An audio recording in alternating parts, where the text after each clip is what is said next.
어서오세요. 괴담 들려주는 낚시꾼 괴담로 괴담집사입니다. 단팬님들, 혼불이라고도 하고 귀화라고도 하는, 아니면 도깨비불이라고도 하는 그런 말들 많이 들어보셨을 거예요. 그리고 그런 것들이 나타나는 자리에서 살았다가 큰 피해를 입었다는 이야기도 들어보신 분들도 계실 거고요. 귀화, 귀불, 혼불, 도깨비불, 귀신터, 도깨비터, 그런 것들은 정말 존재하는 걸까요? 그리고 그런 것들은 한간에 떠도는 이야기들처럼 정말 사람들에게 어떤 영향을 미치는 걸까요? 이번 이야기는 성악이 성님께서 보내주신 사연입니다. 성악이 성님 사연 제보 감사합니다. 그럼 성악이 성님의 기묘한 사연, 괴담집사의 시점으로 떨어보겠습니다.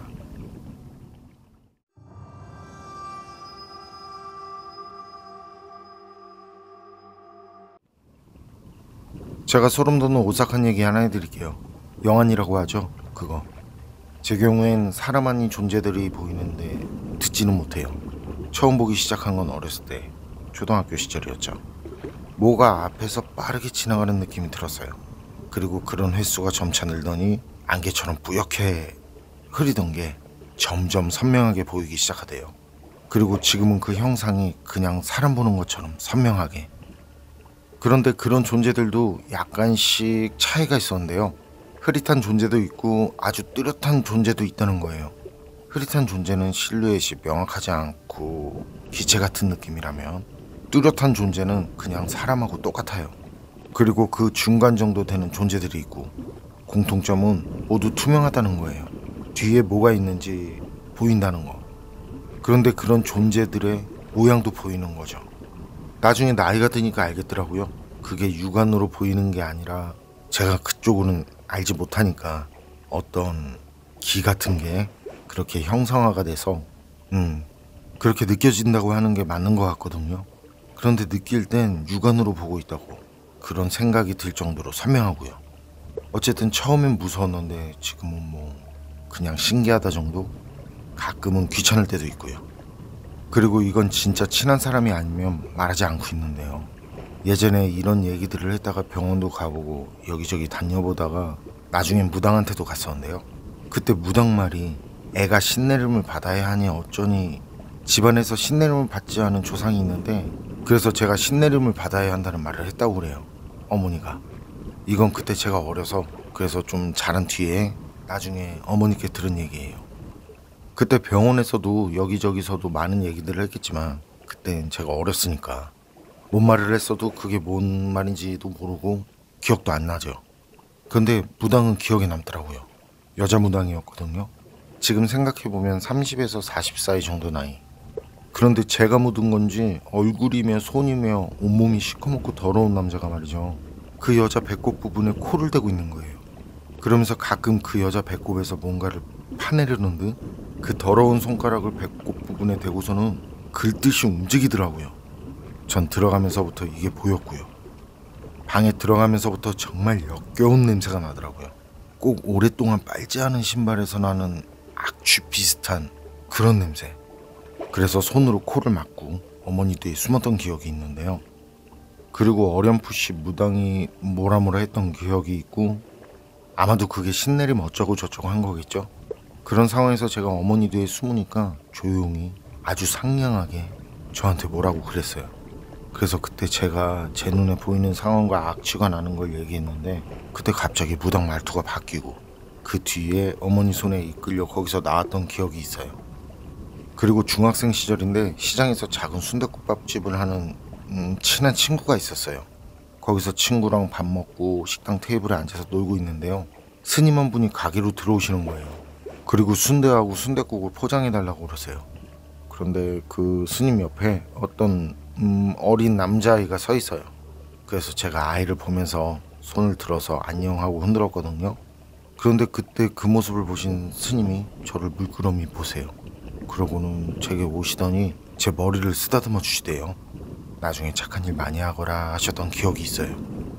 그리고 스님이 그렇게 나가신 뒤에 제가 친구한테 스님이 순대를 드셔 이런 식으로 말했거든요. 그랬더니 그 스님이 가게 단골이라고 하는 거예요. 부모 없는 아이들을 돌보시는데 아이들 먹일 거라고. 그래서 친구 부모님도 처음엔 돈을 받지 않으시려고 했는데 스님이 계속 두고 가시니까 그래서 음식을 많이 주시는 걸로. 그런데 저보고 누구한테 손을 얹는 거냐고. 전 그때 아차 싶었고. 어쨌든 그런 일도 있었어요. 그리고 이 일은 그런 제가 중년이 된 뒤 대략 15년 전쯤 경험한 실화인데요. 당시 전 작은 건축 사무실을 다니고 있었는데 제가 수맥도 볼 줄 알아서 말이죠. 그리고 또 귀신이 잘 붙는 데가 있어. 수맥이 많은데 특히. 그런데 쪽에 집 지면은 집이 금방 망가지고 좀 기가 세 거기가. 터 기가. 내가 왜 그런 걸 아냐면 수맥 보러 많이 다녔잖아. 지하수 가면 수맥 보러 많이 다녀. 그걸 안단 말이야. 여긴 기가 세고 여기는 물 많이 나오는 자리. 그런 자리가 아닌데도 안 좋은 터도 있나? 있지. 있어? 숨에 그런 게 나빠서 그런 게 아니라 아예 그냥 자체적으로? 안 좋은 터가 있어. 그래서 같이 일을 하거나 사무실 관련해서 알게 된 분들은 자신이라든지 자신이 아는 사람들 일로 제게 부탁들도 많이 했었고요.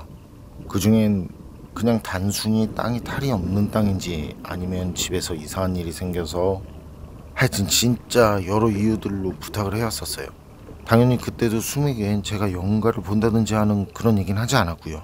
어차피 보인다고 해도 그런 경우엔 제가 뭘 어떻게 할 수 있는 것도 없으니까요. 그렇다고 무당 찾아가라는 말도 못하겠더라고요. 아닌 사람도 있겠지만 제가 경험한 무당들을 떠올리면 그런 말은 차마 못하겠더라는 거죠. 그런 시기에 어떤 부티나는 노부부가 찾아와서요. 제가 건축사무소에서 알게 된 고객하고 같이요. 그 고객이 자기 사촌형이라면서 데리고 왔어요. 그리고 같이 온 노부부가 하는 말이 경기도 남양주에서 강원도 쪽으로 넘어오는 그 고개에 있는 작은 별장을 사게 됐다고. 그걸 고치면서 겸사겸사 수맥이라든지 그런 걸 좀 보고 싶다고 그래요. 공사는 저한테 모두 맡기겠다고 그러면서. 그런 대화를 나누는데 그 노부부가 뜬금없이 그래요. 혹시 귀신도 보이냐고. 전 그 말 듣고 웃었죠. 귀신이 어디냐고 그러면서. 그런 게 있어야 보이죠 그러면서. 그러고 말을 돌릴 목적으로 다시 커피를 따라드리려고 일어나는데 그래요. 실은 별장이 보기에도 너무 좋고 접근도 좋고 겉으로 볼 땐 아름답다는 생각까지 들 정도라고. 그래서 아내분이 첫눈에 반해서 별장 용도가 아닌 거주를 할 목적으로 이미 샀다는 거죠. 처음엔 사게 됐다고 했지만 저한테 왔을 땐 그땐 이미 그 별장을 산 뒤였던 거죠. 그것도 한참 지난 뒤. 노부부 말은 집처럼 거주를 하게 된 그 별장에 뭔가 좋지 않은 그런 것들이 있는 것 같다는 말이었어요. 그런데 뭔가를 숨기고 있는 것 같은 기분이 들더라고요. 그냥 어디까지나 느낌이지만 뭔가 감추고 있는 게 있는 듯. 말이며 행동들이 자연스럽지가 않아요. 그러던 중에 같이 온 그 고객이 그러니까 사촌형인 그 노부부 남자분한테 말을 해서 저한테 온 거라고 그래요. 전 그 고객 말을 듣고 뜬금없이 하는 표정으로 좀 씁쓸하게 웃으면서 고객을 보니까 그분도 뻘쭘한지 어색한 웃음을 짓더라고요. 그래서 전 제가 무슨 무당도 아니고 그런 걸 어떻게 알겠냐고 했거든요. 그랬더니 노부부는 이미 무당도 부르고 스님도 부르고 뭐 할 수 있는 건 다 했다는 거예요. 전 또 그 말에 그런데 왜 저한테 귀신 얘기를 하시냐고. 그랬더니 사무실에서 알게 된 그 고객, 그분이 말을 하는 거예요. 아주 조심스럽게 제 친구가 얘기해줬다고. 그랬거든요. 그 고객이 친구와 친분이 있는 사람이고 처음 만남이 친구에게 소개를 받아서 공사를 맡게 된 건데 그 친구가 들어보니 너무 딱하더라는 거죠. 그래서 그 고객한테 제 얘기를 한 거고요. 그날 그 얘기 듣고 저도 기분이 굉장히 나빠지더라고요. 그래서 그만 가시라고, 정말 죄송하다고 최대한 감정 누르고 친절하게 웃으면서 보내드렸고 나중에 연락드리겠다면서요. 그리고 바로 녀석한테 전화해서 그 녀석과 대판 싸우고 진짜 그때는 절교를 할까까지 생각했었는데 어쨌든 그날 사정은 그렇게 됐는데요. 그런데 며칠 지나면서 다른 때랑 기분이 좀 달라요. 인정을 받았다고 할까요? 그런 기분. 그리고 궁금해지더라고요. 어떤 일이 있었기에 그렇게까지 심각했는지. 그래서 연락을 했어요. 가보자고. 그렇게 연락을 하고 고객하고 날짜를 잡고 만나서 노부부가 살고 있다는 그 문제의 별장으로 갔는데요. 진짜 겉으로 보기엔 아름답고 비싸 보이고 고급지고 누가 봐도 살고 싶다고 할 정도로 좋고 멋진 별장이더라고요. 집 안으로 들어가서 차를 마시며 대화를 나눌 때도, 집 밖으로 나와서 수맥을 볼 때도, 주변 풍수를 볼 때도 어느 것 하나 문제가 없어 보였죠. 해가 떠 있을 때까진 말이죠. 다시 들어와서 거실에서 대화를 나눌 때 그때 진짜 어렵게 얘기를 꺼내시더라고요. 사정은 이래요. 자식이 둘 있는데 아들 하나, 딸 하나. 그 집으로 이사를 가고 큰아들 사업이 망하고 후에 교통사고까지 나서 몸까지 크게 다쳤다고. 그리고 한 해를 넘기지 못하고 죽었다고. 딸은 시집을 가서 아이가 하나 있었는데 큰아들이 교통사고를 당한 날 딸네 가족들은 물놀이를 갔다가 아이가 물에 빠져 죽었고, 일이 이렇다 보니 주변에서도 말들이 나왔는데 그 시기가 그 별장으로 이사를 한 뒤여서 그 집 때문이라고들 했다는 거죠. 그땐 노부부분들도 살고 싶은 마음도 없었다고 그래요. 그리고 아예 친척들이며 아는 사람들하고도 연락을 다 끊고 죽은 듯이, 아니 죽지 못해 살았다고 하더라고요. 그러다 뭐가 걸리는 게 있었다는데 그래서 여기저기 알아봤다는데요. 그런데 그렇게 연락을 하고 도움을 청해서 그 별장에 왔던 사람들이 별장에서 일을 보고 가는 길에 사고를 당한다든지 이런저런 안 좋은 일이 있었다고 그래요. 그런데 노부부의 기억엔 그 사람들 모두 해가 지고 난 뒤에 가다가 사고가 났다는 거죠. 그러니 그날은 저보고 별장에서 자고 다음날 밝을 때 가라고. 대화를 나누면서 이런 얘기들을 들으니까 말이죠, 저도 겁나더라고요. 물론 그게 우연일 수도 있겠죠. 그런데 제 경우엔 그게 결코 우연처럼 들리지 않는 거예요. 저한테도 일어날 수 있겠다 싶은. 그래서 저도 노부부 그분들 말씀처럼 자고 가겠다고 그러고 2층에 남는 방들 중 하나를 잡고 자기로 했는데요. 저녁을 먹고 1층 거실에서 다 같이 있다가 밤 9시 조금 넘어서 2층에 있는 방으로 올라갔어요. 그리고 창밖을 보는데 별장 현관 앞쪽에 말이죠, 제가 있는 방 바로 아래였거든요. 뭔가 흐릿한 형체들이 보이는 거예요. 낮엔 보이지 않았던. 영가들은 꼭 밤에만 보이는 건 아니에요. 낮에도 보여요. 아주 햇빛이 강한 그런 환경이 아니라면 말이죠. 다만 밤엔 좀 더 많아진다? 낮과 밤 그런 차이가 있죠. 그래서 처음엔 대수롭지 않게 생각했어요. 그런데 그 영가들이 뭔가에 도망치듯이 사방으로 뿔뿔이 흩어지면서 사라지는 거예요. 뭐지? 처음 보는 광경이었어요. 이거 뭐가 있긴 있구나 하는 생각이 드는데 멀찌감치해서 퍼런 불빛이 보여요. 그게 현관 쪽으로 다가오더라고요. 그리고 그건 제가 2층에 있는 걸 알고 있기라도 했다는 듯이 그 퍼런 불빛 있죠, 그게 공중에 뜬 상태로 말이죠, 제가 서 있는 창문으로 올라오더라고요. 그리고 전 그것과 눈이 마주쳤고 창문을 사이에 두고 바로 제 앞에 있던 그건 머리만 있는 상태였고요. 얼굴 반쪽이 뭐에 갈리기라도 한 것처럼, 그리고 불에 그을리기라도 한 것처럼 겉가죽이 까져 있었고 화상을 입은 듯 울긋불긋했어요. 그리고 그 상처가 있는 얼굴 반쪽엔 구멍이 여기저기 한두 개가 아니라 좋게 수십 개는 돼 보이더라고요. 그 구멍에서 이상한 액체 같은 게 흐르는데 거긴 무슨 구더기 같은 그런 작고 하얀 것들이 꿈틀거리고 있었어요. 진짜 그런 건 말이죠, 그땐 물론이고 지금까지도 본 적이 없는 그런 흉측한 모습이었는데요. 그럼 그게 입을 벌려 뭐라 말을 하는데 전 들을 수가 없으니 뭔 말인지는 알 수 없었고, 그런데 그렇게 입을 벌려서 얘기할 때마다 재래식 화장실 있잖아요. 한여름 재래식 화장실. 그렇게 역한 냄새에 성냥 황 냄새 같은 냄새까지 나더라고요. 저랑 그 얼굴 사이는 창문으로 막혀있는데 말이죠. 그 모습에 놀라고 그런 냄새에 숨이 막혀오는 것 같고, 그리고 전 거기서 정신을 잃었어요. 마치 수면 내시경 할 때 잠드는 거 그런 식으로 한순간에 정신이 들고 보니 병원이더라고요. 사람들 말이 제 비명소리를 듣고 올라왔더니 쓰러져 있었다는데요. 전 제가 비명을 지른 기억도 없었어요.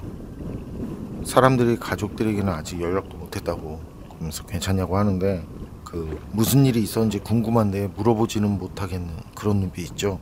그런 느낌을 받았어요. 그래서 이 정도면 얘기를 해줘야겠다 싶어서 제가 본 걸 얘기하려는데요. 그 얼굴을 다시 떠올리니까 머리가 부서질 듯 아파오는 거예요. 전 그 상태에서 머리를 부여잡고 잠시 쉬었다가 얘기를 해줬어요. 제가 본 모든 것들을.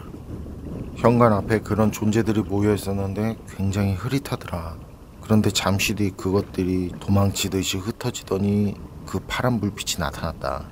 그건 사람 얼굴이었는데 얼굴 반 화상을 입은 상태였고 그 상처가 있는 부분엔 수많은 구멍이 있더라. 그리고 그 구멍에선 이상한 액체가 흘러내리는데 거기엔 구더기 같은 작은 벌레들이 기어다니고 있었다라고. 그런데 그 말을 듣더니 말이죠, 노부부가 놀란 표정을 짓는 거예요. 그리고 노부부 중 남자분이 제 말을 듣고 얘기를 해줬어요. 별장을 산 뒤에 얼마 지나지 않아서 보니까 별장 주변에 오래된 무덤이 한 개 있었대요. 다행히 묘지주하고 연락이 닿아서 사후 분쟁 없도록 조치 다 하고 큰 어려움 없이 원만하게 처리를 했다고 그래요. 그런데 그 과정에서 이장을 할 때 노부부 중 남자분도 자리를 했다는데요. 그때 난리가 났었다는 거예요. 무덤을 열었을 때 상태가 말이 아니었다고. 무덤을 열어보니까 그 오래된 무덤에 물이 차 있더라는 거죠. 남자분은 그 뒤로 냄새도 역하고 해서 보지도 못하고 자리를 피했거든요. 그런데 머리가 어쩌고 저쩌고 하는 말이 들리더라는 거죠. 그 뒤로는 그 남자분은 당연히 시신을 어떻게 했는지까지는 모르고요. 그리고 그 얘기를 아내에게도 했고. 그런데 제가 머리를 봤다고 하니까 그 기억이 떠올랐다는 거예요. 그리고 노부부 그 두 분은 한참 울더라고요. 저도 그 말을 듣고 적잖게 놀랐는데 제가 해드릴 수 있는 것도 없고 할 수 있는 말도 거기까지였어요. 어쨌든 저는 그 뒤로 집에 왔고 간단히 통화로 다시 그분들하고 인사를 나눴고요. 한 달 정도 지나서 고객이 나중에 사무실로 찾아가거든요. 의뢰할 일이 있는데 그것보다 고맙기도 하고 미안하기도 하다면서. 그래서 제가 괜찮다고 신경 쓰지 마시라고. 그리고 그분들은 어떻게 좀 이제 좀 괜찮아지셨냐고, 어떻게 지내시냐고 물어봤는데요. 그분들 그 일이 있고 한 달 조금 안 돼서 돌아가셨다는 말을 전하더라고요. 그때 고객도 충격이 크고 상심이 컸는지 그랬겠죠. 그래서 그분들이 어떻게 돌아가셨는지까지는 끝내 말을 잇지 못하셨어요. 몇 번이고 그 별장을 헐어버리고 싶다는 말만 할 뿐이었어요. 성아기성님 사연은 여기까지인데요. 이번 사연은 소름 끼치면서도 정말 안타까운 사연인 것 같아요. 그런데 성아기성님이 봤다는 그 파란 불, 이런 걸 귀하라고도 하고 도깨비 불이라고도 하잖아요. 근데 좀 특이한 건 그 불꽃 안에 흉측한 얼굴이 있었다는 건데, 어쨌든 피해를 보신 분들은 무덤 때문이라고 생각한 것 같은데 그것보다 그 자리 자체가 귀신터라든지 도깨비터라든지 그런 건 아니었을까요? 그래서 무덤도 그렇게 된 거고.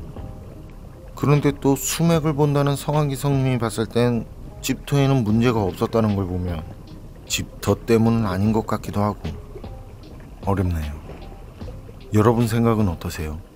판단은 여러분께 맡기겠습니다. 괴담록 오늘 이야기는 여기까지입니다. 그럼 전 다음에 또 다른 사연으로 찾아뵙겠습니다. 늘 건강하시고 평온하세요. 함께 해주셔서 고맙습니다.